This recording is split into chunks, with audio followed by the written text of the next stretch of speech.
سڑکوں پر جب ہم دیکھتے ہیں کہ لوگ تکلیف اٹھا رہے ہیں، یہاں تک کہ غیر مسلم جب سفر کرتے ہیں راستوں میں تو وہ کہتے ہیں کون سا جلوس ہے جس کی وجہ سے ٹریفک جام ہو رہی ہے، اور گانے بجانے، یہاں تک کہ لوگ ناچتے بھی ہیں اور اس دوران نمازیں چھوٹ جاتی ہے. تو ایسے وقت پر ہمارے ذہن میں ایک سوال اٹھتا ہے. وہ سوال یہ ہے کہ آخر اللہ کے نبی صلی اللہ علیہ وسلم نے جو پیشن گوئی فرمائی تھی کیا یہ لوگوں نے نہیں پڑھی؟ اللہ کے نبی صلی اللہ علیہ وسلم نے ایک پیشن گوئی فرمائی تھی. جب میں نے ان حالات کو دیکھا تو مجھے وہ حدیث شریف تازہ ہو گئی میرے ذہن میں. میں نے اس الفاظ کو چیک کرنے کے لیے میں نے صحیح بخاری کھولی. صحیح بخاری حدیث نمبر 5590 کے حوالے کے مطابق کہ نبی اکرم صلی اللہ علیہ وسلم نے پیشن گوئی فرمائی تھی لَيَكُونَنَّ فِي أُمَّتِي أَقْوَامٌ، بہت جلد یقیناً میری امت میں ایسی قومیں آئیں گی. ایک قوم میں اقوام، بغداد، مصر، شام، ہندوستان، پاکستان، نہ جانے کئی جگہوں پر بدعت منانے والے آج قومیں آ چکی ہیں. ہر جگہ پر کچھ قوم ہے، ہر جگہ پر کچھ ایک جھتہ ہے، ایک گروپ ہے جو بڑے جشن کے ساتھ کچھ نہ کچھ بدعتیں منا رہا ہے. لَيَكُونَنَّ فِي أُمَّتِي أَقْوَامٌ، میری امت میں کچھ ایسی قومیں آئیں گی، کچھ ایسے گروپ نکلیں گے. کیا کریں گے وہ لوگ؟ یستحلون الحر والحریر، کہ وہ لوگ کیا کریں گے؟ حرہ، بدکاری کو حلال کریں گے. اعوذ باللہ، ایسے بھی لوگ آئیں گے، بدکاری حلال ہے. اور والحریر، اور وہ کیا کریں گے؟ ریشم کو حلال کریں گے. لَيَكُونَنَّ فِي أُمَّتِي أَقْوَامٌ يَسْتَحِلُّونَ الْحَرِيرَ وَالْحِرَّ وَالْحَرِيرَ وَالْخَمْرَ وَالْمَعَازِفِ. اور تیسری غلطی اور ایک ابھرے کی، ایسے بھی قوم آئیں گے جو شراب کو حلال کریں گے. کہیں گے اس سے مراد وہ شراب نہیں ہے، اس سے مراد وہ شراب نہیں ہے. شراب کا اتنا حصہ چل جائے گا، شراب کی اتنی مقدار چل جائے گی، کبھی کبھی چل جائے گی، اتنا چلے گا اسلام میں. نعوذ باللہ، حلال کر رہے ہیں. جس چیز کو اللہ تعالیٰ نے قرآن مجید میں حرام قرار دیا ہے آپ اس کو حلال کر رہے ہیں. والمعازف، اور موسیقی کے آلات، گانے بجانے، موسیقی کے جتنے طریقے آج دیکھے گئے ہیں، اس خاص طور سے اس نقطے پر آپ غور کریے. یہ 4 چیزیں جو نبی اکرم صلی اللہ علیہ وسلم نے ارشاد فرمایا، اس میں سے ایک آخری چیز جو آپ نے فرمائی معازف، موسیقی کے آلات استعمال کریں گے.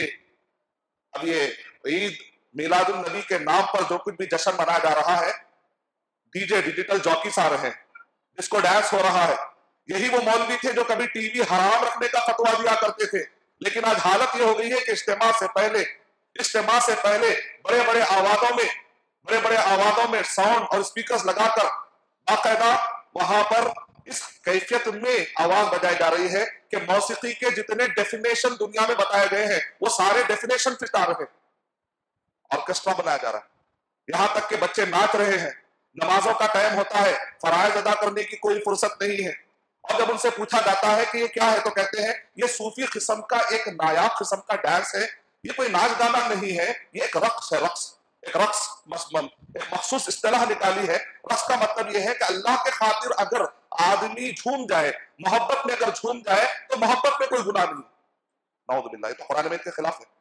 سورہ آل عمران، سورہ نمبر 3، آیت نمبر 31 اور 32. قل ان کنتم تحبون اللہ، اگر تم اللہ سبحانہ و تعالیٰ کو چاہنے کا دعویٰ کرتے ہو. جب بھی کوئی آدمی دعویٰ کرتا ہے تو اس کو پروف لانا پڑے گا. جب بھی کوئی آدمی کلیم کرتا ہے تو اس کو کوئی نہ کوئی پروف لانا پڑے گا کہ ہاں میں اس دعوے میں سچا ہوں. اللہ تعالیٰ قرآن مجید میں ارشاد فرما رہے ہیں کہ اگر تمہارا دعویٰ ہے کہ تم اللہ سبحانہ و تعالیٰ سے محبت کرتے ہو تو پھر تم کو کیا کرنا پڑے گا؟ پروف لانا پڑے گا. کیا پروف ہے؟ قل ان کنتم تحبون اللہ فاتبعونی، تو تم، اللہ کے نبی صلی اللہ علیہ وسلم کہہ رہے ہیں کہ تم میری اتباع کرو، یعنی محمد صلی اللہ علیہ وسلم کے طریقے کے مطابق آپ عبادت کریں گے.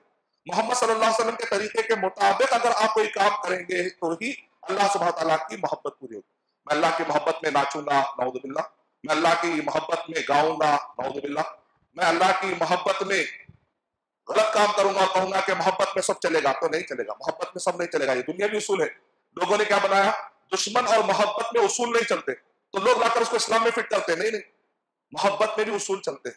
وہ یہ ہے کہ محبت بھی کیسی ہونی چاہیے؟ محمد صلی اللہ علیہ وسلم کے طریقے بتلائے طریقے کے مطابق ہونی چاہیے. نفرت بھی کیسی ہونی چاہیے؟ محمد صلی اللہ علیہ وسلم کے بتلائے ہوئے طریقے کے مطابق. نفرت میں آگے بیوی سے طلاق طلاق طلاق بول دیے، ایک مجلس کی 3 طلاق، لوگ کہتے ہیں طلاق ہوگی، نعوذ باللہ، نہیں، ہم کہیں گے نفرت میں بھی اصول چلتے ہیں۔ محمد صلی اللہ علیہ وسلم نے کیا طریقہ سکھلایا، قرآن مجید میں کیا طریقہ سکھلایا گیا، حدیث میں کیا طریقہ سکھلایا گیا، محبت میں بھی اصول چلیں گے، نفرت میں بھی اصول چلیں گے۔ یہ تو ایک پہلی وجہ ہے۔